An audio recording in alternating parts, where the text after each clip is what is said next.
Hello बच्चों, चलिए प्रश्न देखते हैं। लिपिड्स जल में अघुलनशील होते हैं क्योंकि लिपिड अणु है।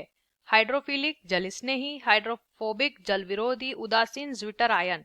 तो आइए जानते हैं हमारे प्रश्न की मुख्य अवधारणा।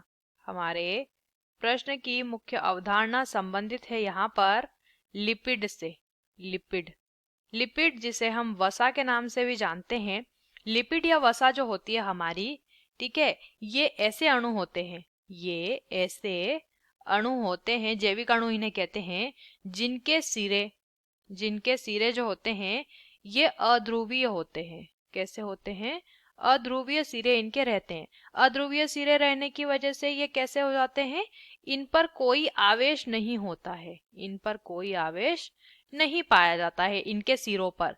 तो जिस वजह से जल में, जो कि जल कैसा है, जल हमारा होता है ध्रुवीय, ध्रुवीय होता है, जल में आयन होते हैं।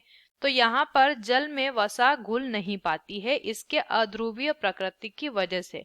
और जल में जो चीज नहीं घुल पाती या जल के साथ जो चीज नहीं मिल पाती उसे हाइड्रोफोबिक या जल विरोधी कहा जाता है।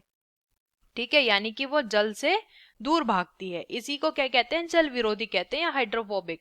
तो जल स्नेही यानी जल के पास रहने वाला, जल से स्नेह करने वाला, जल में घुलने वाला। और ये वसा या लिपिड ऐसे नहीं होते हैं, ये होते हैं जल विरोधी। उदासीन यानी कि या तो जल में मिलेगा भी नहीं या फिर जल से स्नेह भी नहीं करता। ठीक है, ऐसे उदासीन यानी कि वो कोई प्रतिक्रिया ही नहीं दर्शाता है, तो ऐसा भी लिपिड नहीं होता है। जिटर आयन ये नहीं है, तो विकल्प भी हमारे प्रश्न का सही उत्तर हो जाएगा। आशा करते हैं आपको इस प्रश्न का उत्तर समझ आया होगा। धन्यवाद।